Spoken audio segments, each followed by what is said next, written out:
Okay, sorry, I was still talking about sun in the ninth house, and then something very unprofessional of me happened. I just let my laptop die. I apologize. Anyway, sun in the ninth house. So, like I said, these are people that are going to probably be learning or because they enjoy learning. You know what I'm saying? That's why they're probably going to be having more than one degree, sort of thing. Um, Probably traveling a lot, and I mean long distance travel, traveling quite often. When their passport is full of stamps. Uh, yeah. And this is the house of Sagittarius, so that's why it's got that sort of like energy. And Sagittarius um, are very much people that like to think about ideals, ideals, and because ideals basically are the sort of like blueprint into shaping the world. One of the blueprints. Because like I just said, all of these energies are an accumulation of all the energies of it. Well, that doesn't make sense, but they're an accumulation of the previous energy. You know what I'm saying? So because like you had to transform and all these things in the eighth house, when you come to the ninth house, you now want to form a sense of like a framework. Like, okay, this is why I believe X, Y, and Z should happen because, or this is what I think is going to happen when you die. Because this is also the house of your religious beliefs as well, if you are that way inclined. Um, yeah. But I think with Sun in, I think I'm talking a lot about Sun in the ninth house. But on a lower vibration, sorry, with Sun in the ninth house, people, you guys can tend to be dogmatic about your beliefs because it's something that's very much a part of you. Okay. But yeah, it's not a bad thing. Sun in the 10th house. Okay, this is the house of Capricorn, aka Saturn, stern ruler. Okay, sorry. But these are very much people with Sun in the 10th house, or you find a lot of famous people rather with their Sun in the 10th house because that's something that, like I just said, Sun is something that people see, and 10th house is very much the work that you are known for. It's not like the sixth house, because that's the work that you obviously do, but 10th house is where you get now the recognition for that work. It's what people know you by. When they hear about you, they're like, oh, this is what this person does. So if your Sun is there, you probably are going to be quite a prominent figure, whether you like it or not. It could be notorious, it could be something awesome. Obviously depending on how you using the energy, baby. You know, um, yeah, that's what I have to say about Sun in the 10th house, people. Um, Moving on to Sun in the 11th house. This is also a very nice placement, I think. Sun in the 11th house, you guys are very much people that love to be around your friends. Your friends are a very big part of your life. This is the house of Aquarius. So, and not just like, not friends, but you guys love humanity. It's just like, oh my gosh, let's start this organization. Let's do these sort of things. Let's help people, that sort of thing. Yeah, I don't have anything really negative to say about Sun in the 11th house. Although people say Sun in Aquarius / Sun in the 11th house is kind of in detriment because obviously Sun rules Leo, and that the opposite of Leo is Aquarius. So where Leo is very much a person who's centered around themselves, Aquarius energy is very much about other people. Never want. It's just like, hey, teamwork makes the dream work. And they don't want to take all the recognition. Whereas Leo's like, I did everything. Excuse me, I did everything. What do you mean? You know,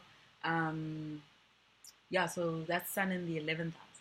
And then finally, Sun in the 12th house. My gosh, this is the house of Pisces. But the 12th house energy is very mysterious. It's very hidden. It's very Piscean. Um, Neptunian, Sun in the 12th house people, gosh, may have some sort of confusion about their identity because they've accumulated, or rather, the 12th house has accumulated literally all of the energies, and now it has dissolved into the all, the void, the unconscious. This is where your unconscious stuff gets lit up because now the sun, is brightening up that stuff that people would rather just put in the back of their minds or not even aware of. It's a blind spot. That's why I'm saying people with sun in the 12th house, it's a little bit tricky to actually know who you are. And that's your whole journey, is to remember that again and to know that you are literally you are connected to the all, at all times. So this makes for a person who is very much, they like their their own space, and that's very crucial for them. Like at least every single day you need to make time for yourself to like literally just be, and not do things, and just be by yourself. Help yourself get balanced again in terms of just recollecting your thoughts, do a lot of dream work, do a lot of journaling, that sort of thing. But yeah, those are and this is also the house of institutions, like ashrams, prisons. So it's like places people never really like want to go to, because you're alone, because like in all of this journey throughout the whole cycle, you've been with people. You're having to learn about yourself in the first house, second house, third house. You're communicating, fourth house. You're learning, where you belong, type thing.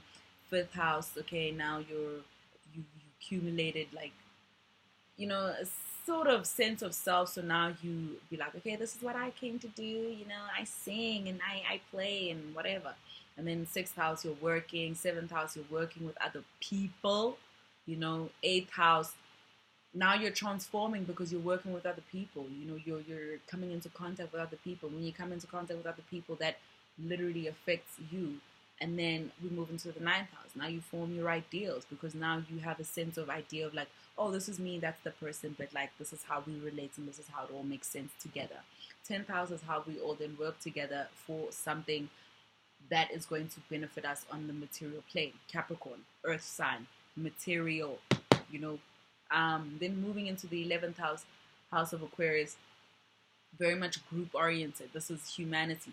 Heal the world, make it a better place, type thing. And then once we've moved from that, because it's like, okay, we are humanity, but then we come back to the 12th house and it's like, okay, cool, that was your role. This is me, that's the hope dealer. But like in the 12th house, it's like, that doesn't even matter. That doesn't even exist, and not in a bad way. It's just coming back to source, coming back to spirit type energy. And that's why if you have a lot of planets here, you might tend to, if you're unaware, obviously, if you are unaware, if you have a lot of planets in the 12th house, that's where, you might be kind of confused about like all of this energy. You're just like, oh, you have no boundaries, but very artistic people, but just need to watch out also for like escapism habits, because you guys are very much here and not here. That's also Pisces in general. Like they're physically here, but like they're in their own world, and that own world is literally your playground. Like your imagination is on. It's on 100. It's on 100. So yeah, that's my Sun series.